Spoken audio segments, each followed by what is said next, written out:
그날 밤 제 집 계단 아래에서 낯선 발소리가 들렸습니다. 안녕하세요.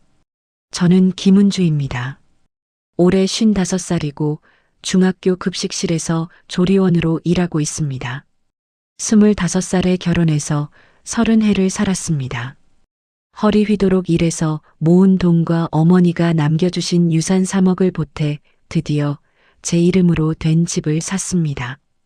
딸 민지와 단둘이 조용히 살 수 있는 보금자리였습니다. 그런데 그 순간부터 누군가가 제 집안을 들여다보고 있었습니다. 남편 최영철은 구청 환경 담당 계약직입니다. 정규직 전환이 계속 미뤄지면서 성격이 점점 메말라갔습니다. 집에 들어오면 말도 없이 방문을 닫고 저녁도 혼자 먹고 주말이면 친구들 만난다며 새벽에 들어옵니다. 당신은 왜 맨날 그 모양이야? 힘들면 쉬든가.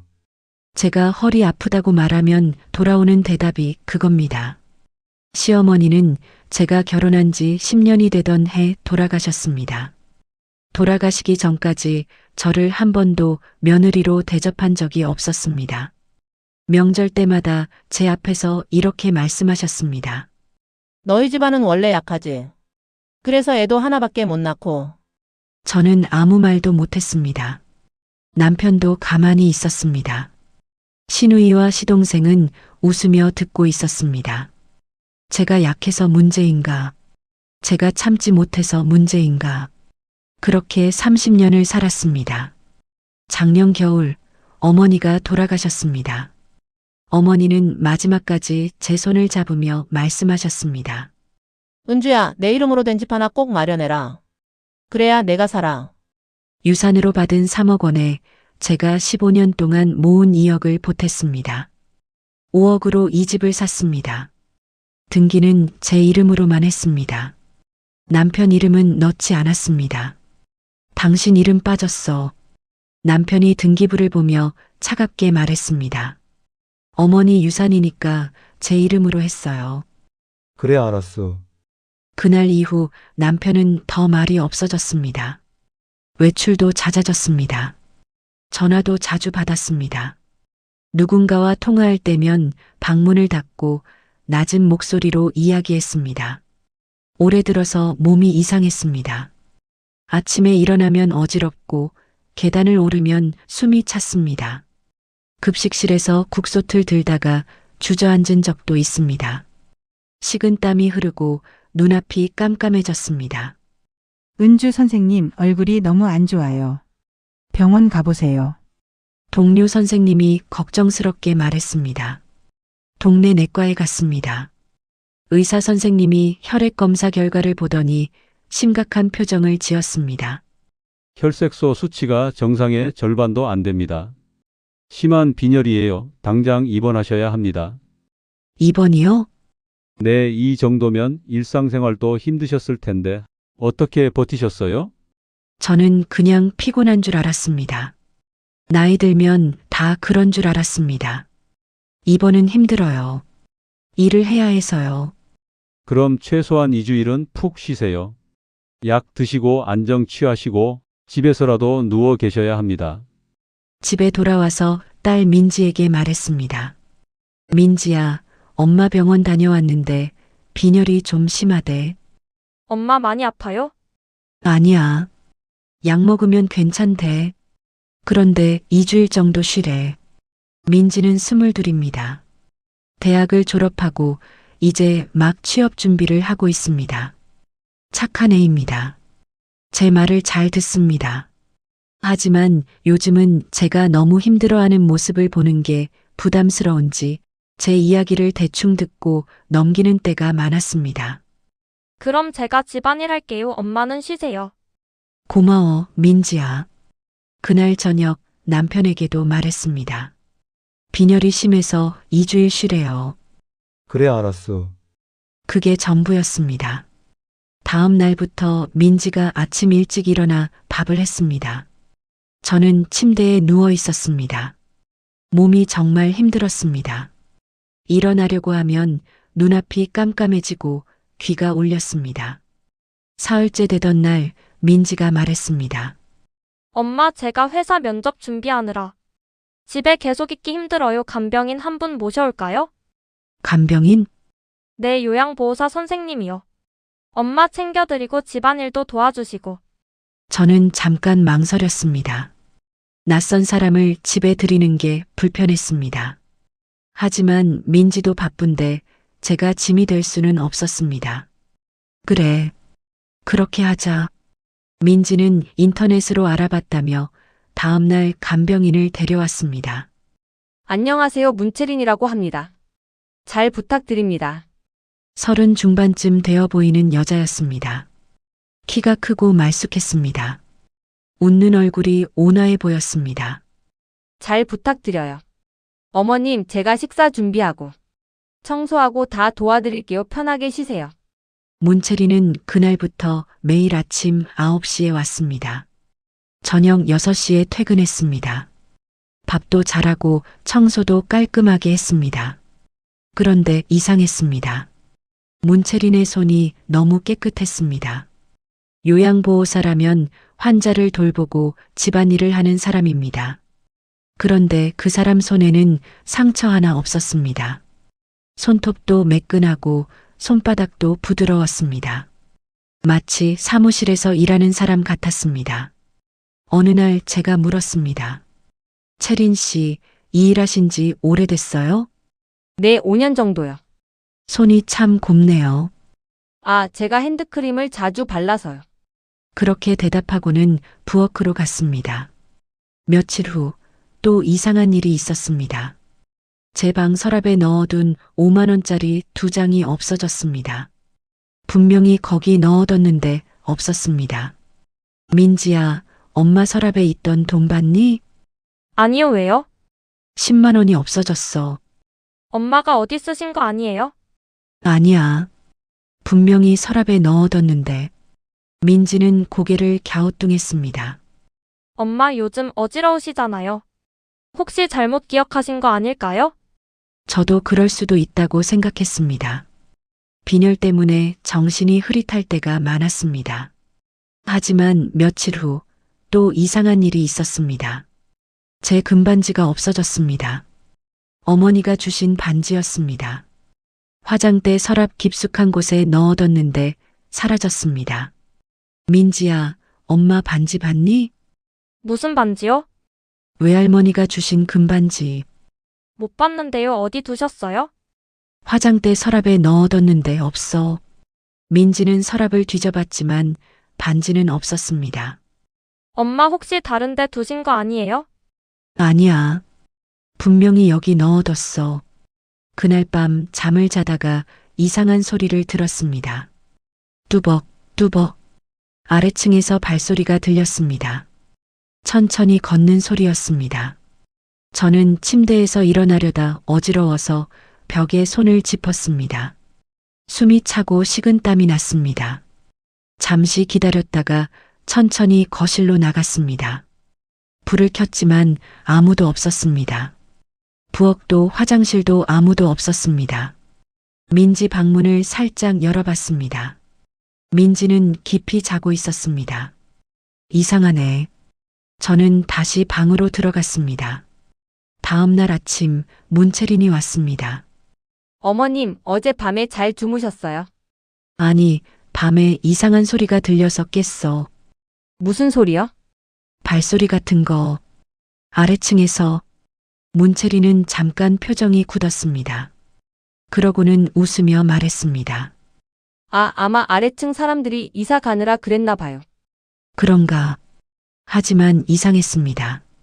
아래층은 빈집이었습니다. 3달 전부터 비어 있었습니다. 그날 오후 문채린이 화장실에 간 사이 저는 거실에 놓인 그의 가방을 봤습니다. 가방이 반쯤 열려 있었습니다. 저는 조심스럽게 가방을 들여다봤습니다. 안에 작은 수첩이 있었습니다.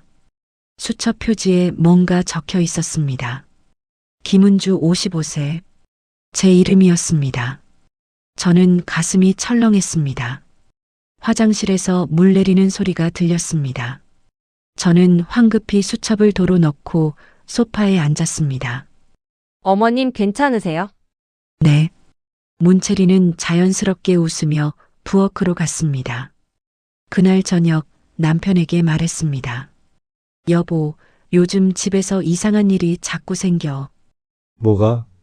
돈도 없어지고 반지도 없어지고 밤에 이상한 소리도 들리고. 남편은 텔레비전을 보다가 고개를 돌렸습니다. 당신 요즘 약 먹어서 정신이 좀 없는 거 아니야?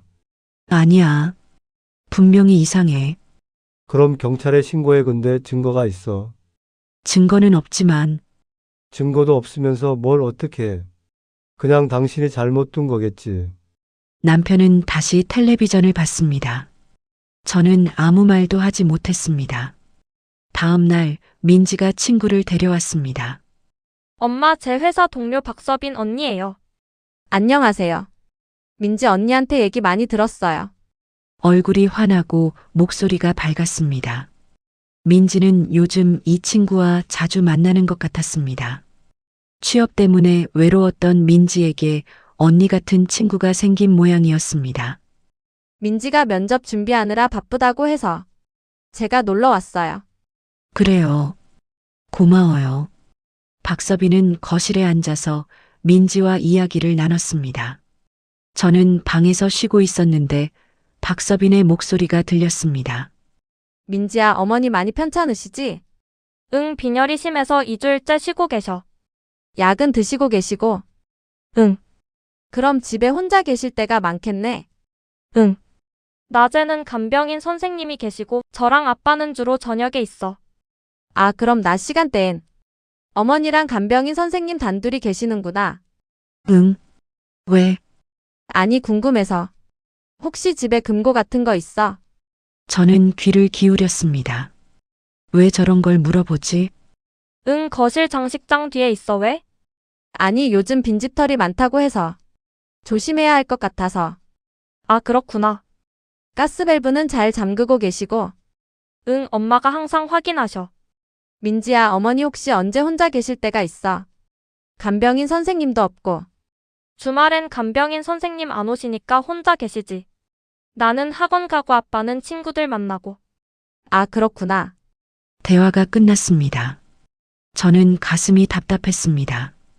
왜 저렇게 우리 집 일정을 캐묻는 걸까? 민지한테 물어봐야 하나? 그날 밤 또 소리가 들렸습니다.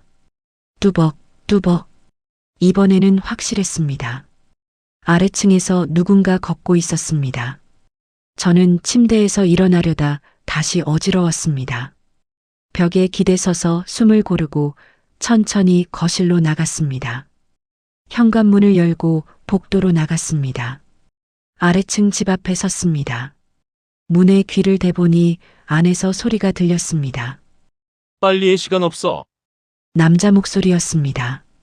저는 가슴이 쿵쾅거렸습니다. 아래층은 빈집인데 왜 사람이 있을까? 저는 계단을 내려가다 다리에 힘이 풀려 난간을 붙잡았습니다. 식은땀이 흘렀습니다. 천천히 경비실로 내려갔습니다. 경비 아저씨, 2층 아래 집에 사람 있어요? 아래 집이요? 거기석 달째 비어 있는데요. 그런데 방금 안에서 사람 목소리 들렸어요. 경비는 고개를 갸우뚱했습니다. 제가 올라가 볼까요? 네. 경비와 함께 올라갔습니다. 경비가 아래층 집 문을 두드렸습니다. 계세요? 안에서 아무 소리도 들리지 않았습니다. 이상하네요. 아무도 없는데 아까 분명히 소리 들렸어요. 혹시 위층 소리가 아래로 들린 거 아닐까요? 아니에요. 분명히 이 집에서 들렸어요. 경비는 난처한 표정을 지었습니다. 일단 제가 확인해 볼게요. 들어가 보세요. 저는 집으로 돌아왔습니다. 하지만 잠이 오지 않았습니다. 이틀 후 문채린이 쓰레기를 버리러 나간 사이 저는 다시 그의 가방을 봤습니다. 이번에는 수첩을 꺼내서 펼쳤습니다. 첫 페이지에 제 정보가 적혀 있었습니다. 김은주 55세 급식조리원 빈혈 현재 약 복용 중 딸 민지 남편 최영철. 다음 페이지에는 우리 집 구조가 그려져 있었습니다. 거실, 안방, 민지방, 부엌, 화장실. 구조도 옆에 작은 글씨로 뭔가 적혀 있었습니다. 서류 확인 필요 금고 쪽 다시 확인. 현관문 여는 소리가 들렸습니다. 저는 황급히 수첩을 도로 넣고 방으로 들어갔습니다. 어머님, 저 왔어요. 네. 저는 침대에 누워 천장을 바라봤습니다. 모든 게 이어졌습니다. 문채린의 깨끗한 손, 제 정보가 적힌 수첩, 사라진 돈과 반지, 박서빈의 이상한 질문들, 밤에 들리는 발소리. 저는 떨리는 손으로 휴대전화를 꺼냈습니다. 민지에게 전화했습니다. 민지야, 네, 엄마. 민지야, 엄마 말 좀 들어봐. 간병인 선생님이 이상해. 엄마 또 그러세요? 아니야. 이번엔 진짜야. 선생님 가방에 엄마 정보 적힌 수첩이 있었어. 우리 집 구조도 그려져 있고 금고 위치도 적혀 있어. 엄마 그건 간병 기록 아니에요? 아니야. 이상해.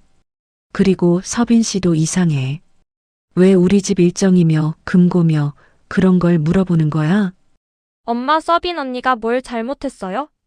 그냥 걱정돼서 물어본 거잖아요. 민지야, 제발 엄마 말 좀 믿어줘. 민지는 한숨을 쉬었습니다. 엄마 제가 집에 가면 얘기해요. 지금은 수업 중이에요. 전화가 끊겼습니다. 저는 침대에 앉아 한참을 생각했습니다. 누구도 저를 믿지 않았습니다.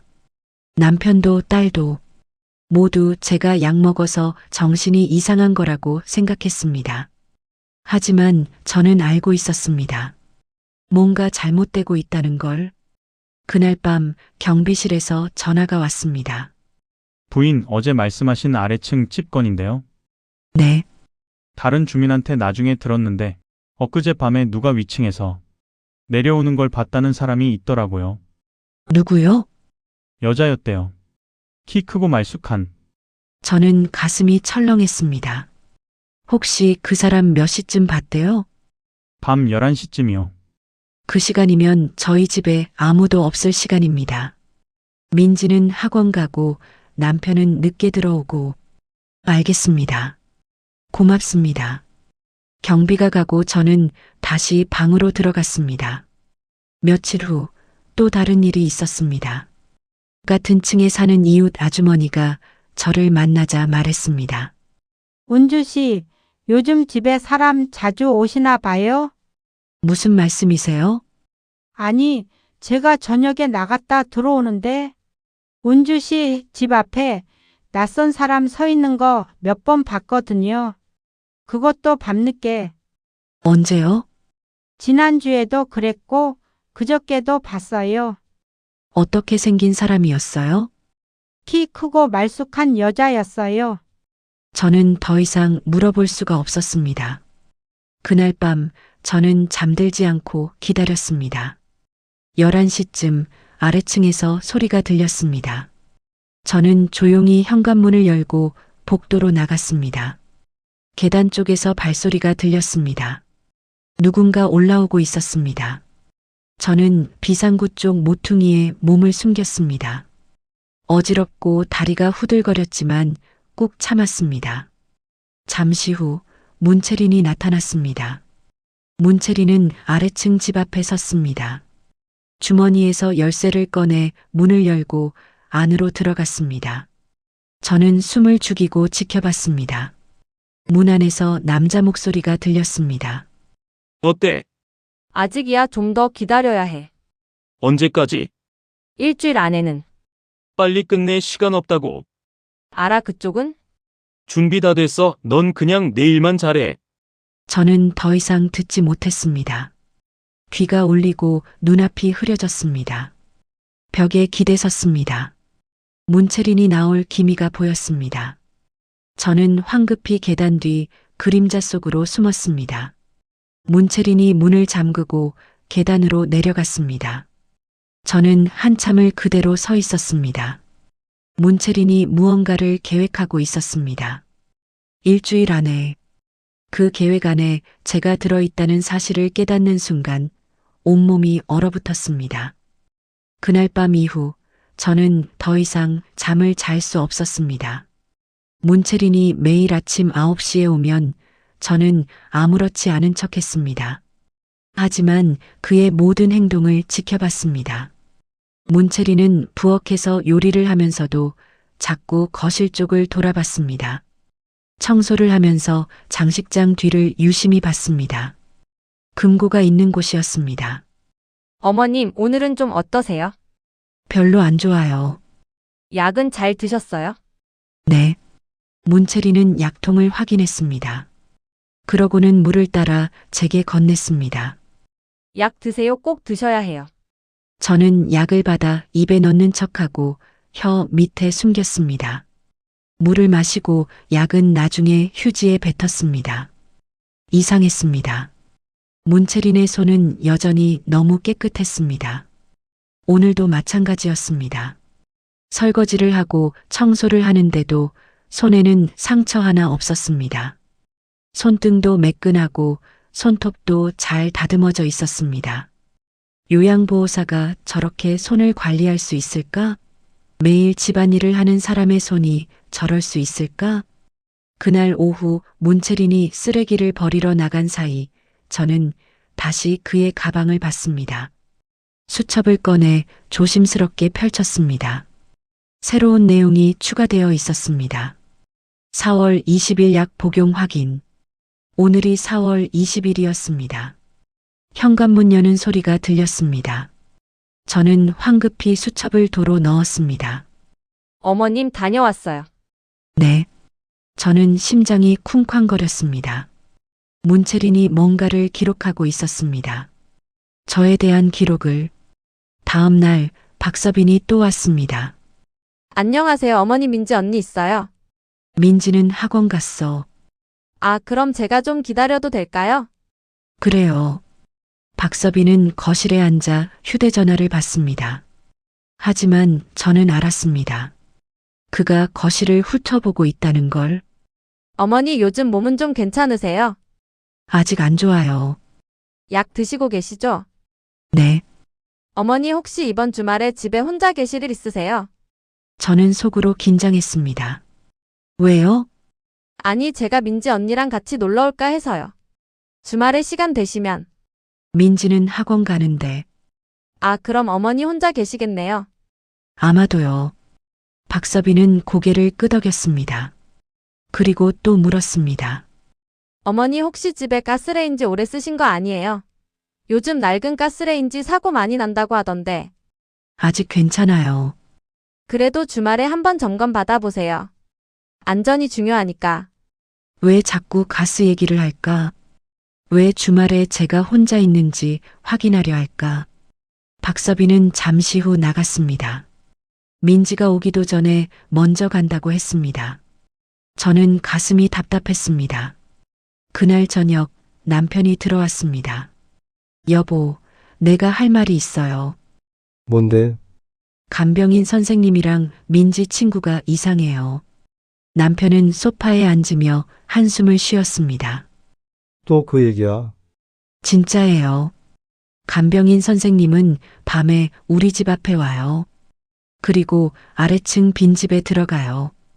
당신 정신 좀 차려. 여보, 제발 내 말 좀 들어줘요. 남편은 화를 냈습니다. 당신이 이상한 거야. 약 먹어서 머리가 이상해진 거라고. 제발. 남편은 방으로 들어가 문을 닫았습니다. 저는 거실에 혼자 앉아 있었습니다.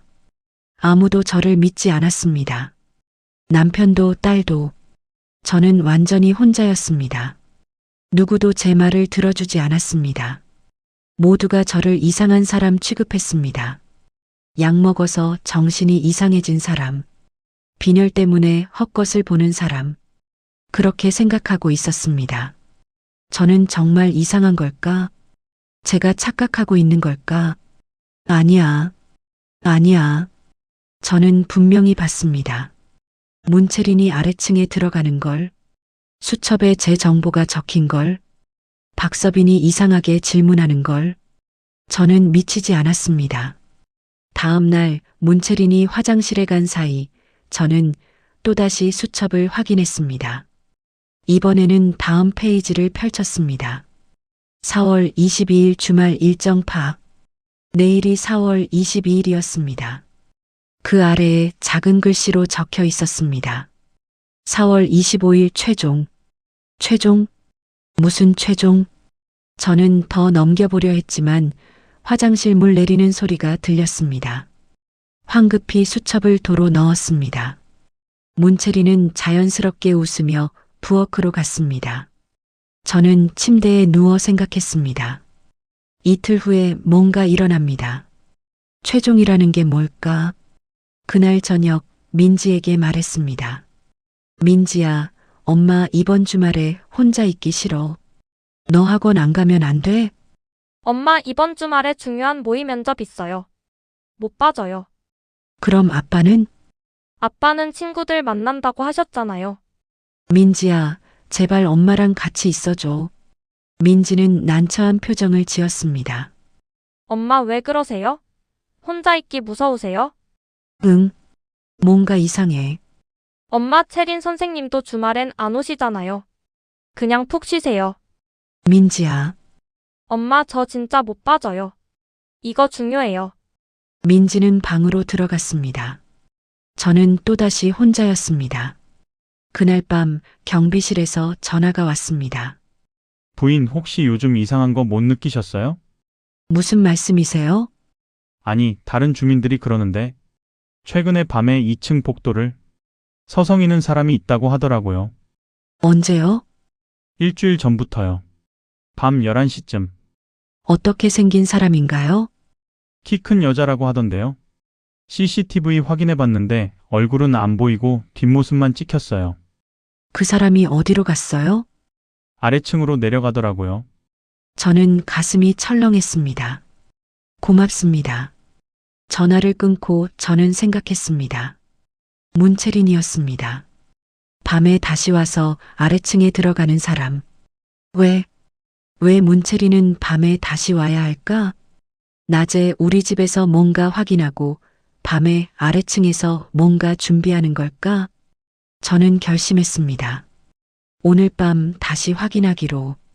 밤 11시가 되었습니다. 저는 현관문을 조용히 열고 복도로 나갔습니다. 어지러웠습니다. 벽에 손을 짚고 천천히 걸었습니다. 식은땀이 흘렀습니다. 계단 쪽에 숨어서 기다렸습니다.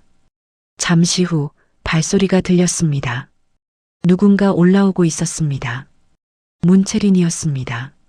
문채린은 주위를 살피더니 아래층 집 문을 열고 들어갔습니다. 저는 휴대전화를 꺼냈습니다. 녹음 버튼을 눌렀습니다. 조용히 아래층 집 문 앞으로 다가갔습니다. 다리가 후들거렸습니다. 귀가 울렸습니다. 하지만 참았습니다. 문에 휴대전화를 바짝 댔습니다. 안에서 대화 소리가 들렸습니다. 이번 주말이야. 남자 목소리였습니다. 준비는 다 됐어? 거의 금고 위치도 확인했고. 그럼 그날 하자. 근데 혹시 들키면? 안 들켜. 빈혈 심하니까 쓰러진 거로 보일 거야. 알았어.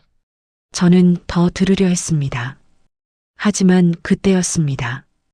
야, 밖에 누구 있는 거 아니야?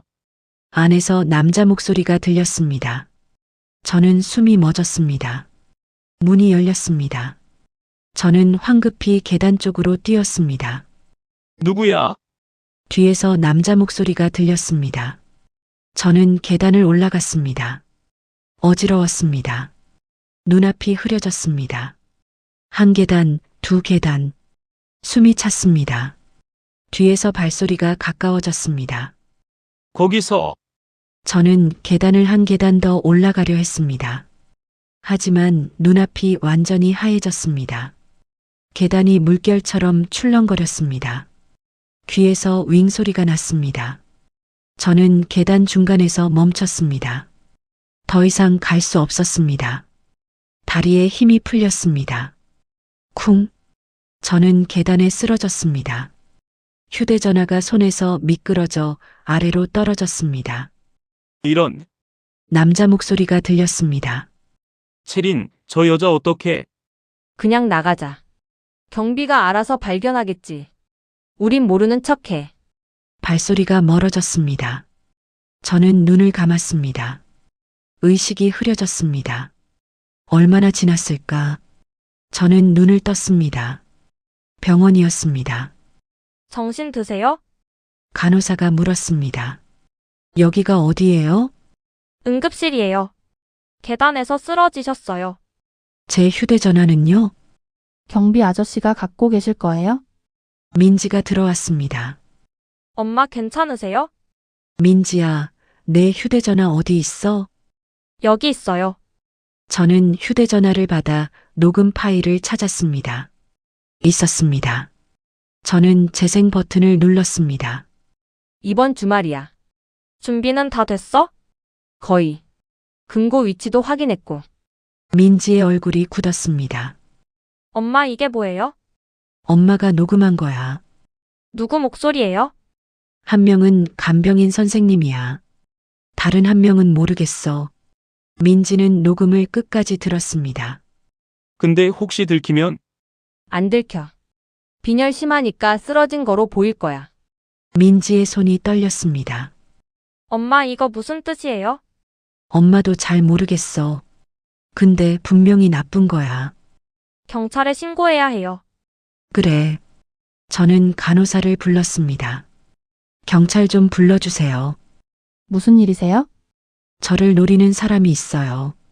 간호사는 당황했지만 곧 경찰에 연락했습니다. 30분 후 경찰이 왔습니다. 무슨 일이십니까? 저는 녹음 파일을 들려줬습니다. 경찰은 녹음을 듣고 심각한 표정을 지었습니다. 이게 언제 녹음하신 겁니까? 어젯밤이요. 어디서요? 저희 집 아래층 빈집에서요. 신고인께서 직접 녹음하신 겁니까? 네.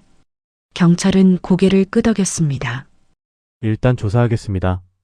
혹시 이 목소리 주인공이 누군지 아십니까? 한 명은 저희 집 간병인이에요. 문채린이요. 다른 한 명은 모르겠어요. 지금 그 간병인은 어디 있습니까? 모르겠어요. 오늘은 안 왔어요. 경찰은 메모를 했습니다. 일단 조사해 보겠습니다. 혹시 더 아시는 게 있으면 연락 주세요. 네. 경찰이 나가고 저는 민지와 둘이 남았습니다. 엄마 무서워요. 괜찮아. 경찰이 조사할 거야. 그런데 엄마 이 녹음만으로 뭘 할 수 있을까요? 구체적으로 뭘 하려는지도 안 나와 있고. 저는 민지 말이 맞다는 걸 알았습니다. 녹음에는 이번 주말, 금고, 쓰러진 거로 보일 거야 같은 단편적인 말만 있었습니다. 정확히 뭘 하려는지, 누가 공범인지, 왜 저를 노리는지는 나오지 않았습니다. 그래도 경찰이 조사하면 알 수 있겠지. 엄마 그런데 왜 우리를 노리는 거예요? 우리한테 뭐가 있다고? 집이랑 금고 아닐까? 그것뿐일까요? 저는 대답할 수 없었습니다.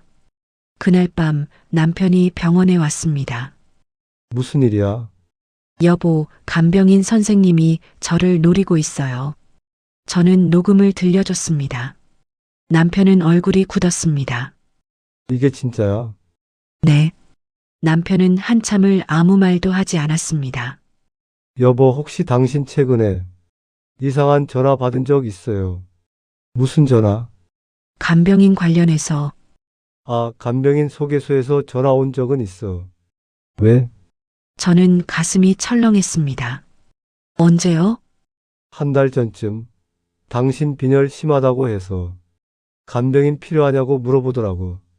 그래서 뭐라고 했어요? 필요하다고 했지. 그래서 문채린 씨가 온 거 아니야? 여보, 그게 함정일 수도 있어요. 무슨 소리야? 문채린이 먼저 접근한 거예요. 우리를 노리고 남편은 난처한 표정을 지었습니다. 그럼 나도 이용당한 거야? 아마도요. 남편은 한숨을 쉬었습니다. 미안해. 내가 당신 말을 안 믿어서. 괜찮아요. 하지만 저는 불안했습니다. 남편이 정말 모르고 당한 걸까? 아니면 뭔가 더 알고 있는 걸까? 남편의 손이 제 손을 잡고 있었지만 그 온도를 온전히 믿을 수는 없었습니다. 그가 정말 아무것도 모르는 피해자인지 아니면 이야기의 반대편에 서 있는지 저는 아직 알 수 없었습니다. 다음 날 경찰이 다시 왔습니다. 부인 조사 결과 알려드립니다.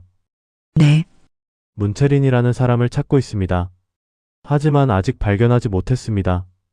도망간 거예요? 그런 것 같습니다. 집도 비어 있고 연락도 안 됩니다. 그럼 어떡해요? 계속 수배 중입니다. 그리고 부인 집 아래층 빈집도 조사했습니다. 뭐 나왔어요? 흔적이 있긴 한데 결정적인 증거는 없습니다. 저는 답답했습니다. 그럼 저는 어떡해요? 그 사람들이 다시 올 수도 있잖아요. 일단 집에 가시면 안 됩니다. 안전한 곳에 계세요. 여기 병원에 있으면 되나요? 며칠 더 계시는 게 좋겠습니다. 경찰이 나가고 저는 창밖을 바라봤습니다. 문채리는 도망갔습니다. 하지만 저는 알고 있었습니다. 이게 끝이 아니라는 걸. 그들의 계획은 이번 주말입니다. 아직 이틀 남았습니다. 그들이 다시 올 겁니다. 이번 주말 그들이 저 없이 우리 집에서 무엇을 준비하고 있을지 저는 상상조차 하기 싫었습니다. 저는 민지를 불렀습니다. 민지야, 이번 주말에 우리 집에 가면 안 돼. 알아요. 엄마 경찰 아저씨도 그러셨잖아요. 근데 서빈 씨한테는 말하지 마. 왜요? 그 사람도 이상해. 자꾸 우리 집 일정 물어보고. 엄마 서빈 언니는 그냥 걱정돼서 그런 거예요. 민지야, 제발 아무한테도 말하지 마. 우리가 어디 있는지. 알았어요. 하지만 저는 불안했습니다. 민지는 박서빈을 믿고 있었습니다. 혹시 민지가 박서빈한테 말하면 어떡하지? 그날 밤 저는 잠들지 못했습니다. 창밖을 바라보며 생각했습니다.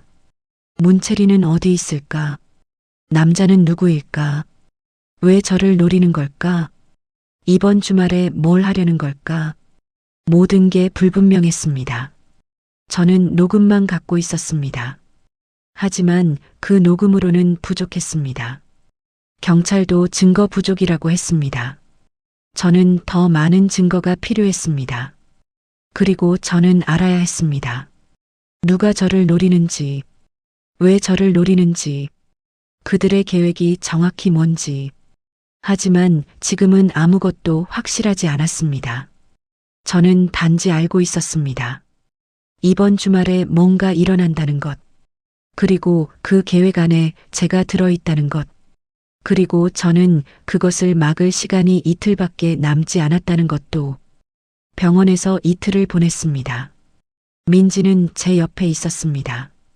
남편은 회사에 갔다가 저녁에만 왔습니다.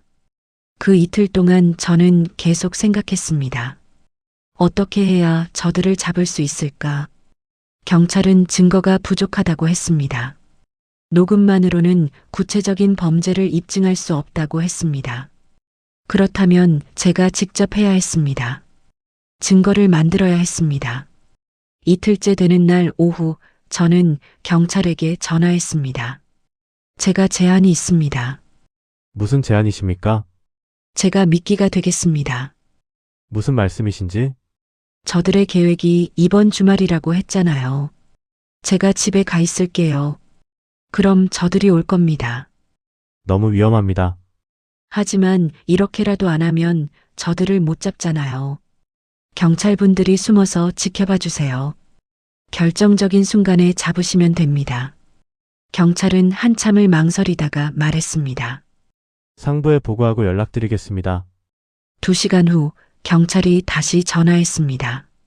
신고인의 제안을 받아들이겠습니다. 하지만 철저한 안전 대책을 세우겠습니다. 고맙습니다. 저는 민지에게 말했습니다.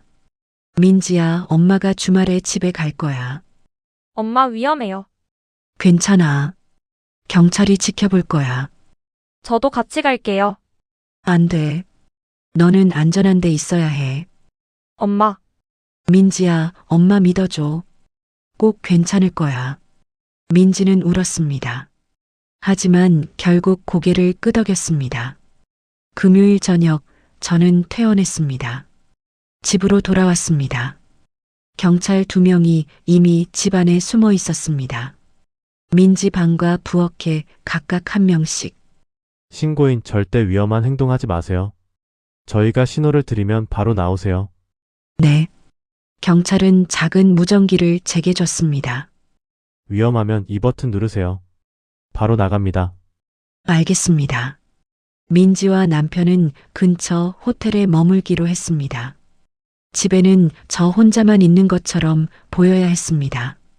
밤이 되었습니다. 저는 거실 소파에 앉아 텔레비전을 켰습니다. 불을 환하게 밝혔습니다. 집에 사람이 있다는 걸 보여주기 위해서였습니다. 11시가 되었습니다. 초인종이 울렸습니다. 저는 숨을 깊이 들이쉬고 문을 열었습니다. 문채린이 서 있었습니다. 어머님 괜찮으세요? 연락이 안 돼서 걱정했어요. 채린 씨? 네. 제가 너무 걱정돼서 찾아왔어요. 저는 문을 열어줬습니다. 들어오세요. 문채린이 들어왔습니다. 그리고 뒤에서 남자 1명이 더 들어왔습니다. 이분은 누구세요? 제 동생이에요. 짐 옮기는 걸 도와주려고. 무슨 짐이요? 문채린은 웃었습니다. 하지만 그 웃음이 차갑게 느껴졌습니다. 어머님 이제 그만하시죠. 뭐요? 어머님이 저희를 의심하고 있다는 거 다 알아요. 저는 뒤로 물러섰습니다. 뭘 알아요? 녹음한 거 알아요. 경찰한테 신고한 것도 알아요. 그럼 왜 여기 온 거예요? 남자가 입을 열었습니다. 우리도 이제 끝낼 때가 됐으니까. 저는 무전기 버튼을 눌렀습니다. 하지만 아무 반응이 없었습니다. 남자가 웃었습니다. 그거 안 돼요. 우리가 전파 차단기 켜놨거든요. 저는 공포를 느꼈습니다. 경찰이 곧 올 거예요. 안 와요. 경찰은 지금 가짜 신고받고 다른 데 가 있어요. 하지만 그들은 몰랐습니다. 경찰이 무전기 외에도 집안에 별도의 감지 센서를 설치해뒀다는 것을. 그때였습니다. 민지 방문이 열렸습니다. 경찰 1명이 나왔습니다. 경찰이다. 손들어. 문채린과 남자는 놀라 뒤로 물러섰습니다. 부엌 문도 열렸습니다. 다른 경찰이 나왔습니다. 움직이지 마. 문채린은 현관문으로 도망치려 했습니다. 하지만 밖에서 경찰 2명이 더 들어왔습니다. 체포한다. 문채린과 남자는 결국 바닥에 엎드렸습니다. 경찰이 수갑을 채웠습니다. 저는 그 모습을 보며 주저앉았습니다. 끝났습니다. 다음 날 경찰서에서 조사가 있었습니다. 문채린과 남자 그리고 1명이 더 체포되었습니다. 박서빈이었습니다. 경찰이 설명했습니다. 박서빈이 딸분을 통해 정보를 수집했습니다. 집 구조, 가족 일정, 금고 위치 등을 문채린에게 전달했습니다. 박서빈은 민지 씨로부터 가족의 재산 규모를 듣고 조직의 정보를 넘기면 큰 돈을 받을 수 있다고 판단했습니다. 민지가 울었습니다. 제가 다 얘기했어요. 서빈 언니를 믿었어요. 민지야, 내 잘못 아니야. 경찰은 계속 설명했습니다. 문채린과 남자는 조직적으로 범죄를 저질러 왔습니다. 주로 혼자 사는 노인이나 병약한 사람을 타깃으로 했습니다. 목적이 뭐예요? 보험금과 재산 탈취입니다. 부인 명의로 사망보험이 가입되어 있었습니다. 제가 가입한 적 없어요. 박서빈이 부인 서명을 위조했습니다. 딸분 집에 놀러 갔을 때 부인 신분증을 몰래 촬영하고 서명을 따라했습니다. 저는 소름이 돋았습니다. 가스 사고 계획은요? 주말에 부인이 혼자 집에 있을 때 가스 밸브를 조작해서 사고로 위장할 계획이었습니다.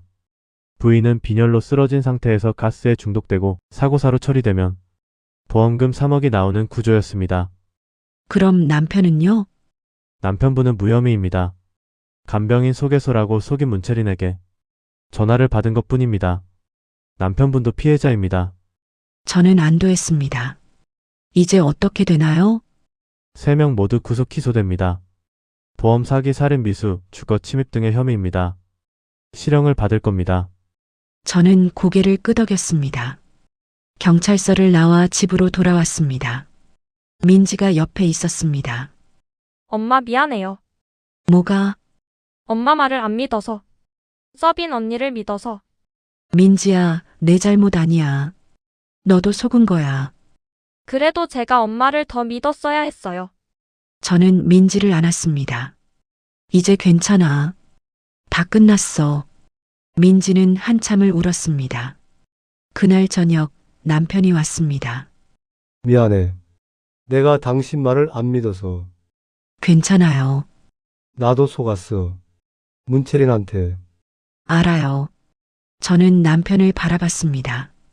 여보, 우리 이야기 좀 해요. 무슨 이야기? 우리 관계요. 남편은 난처한 표정을 지었습니다. 갑자기 왜? 여보, 우리 30년을 살았어요. 근데 이번 일 겪으면서 느꼈어요. 우리가 서로를 너무 모르고 산 것 같아요. 무슨 소리야? 여보는 저를 믿지 않았어요. 제가 위험에 처했을 때도 제 말을 안 믿었어요. 그건 내가 잘못 생각해서. 아니에요.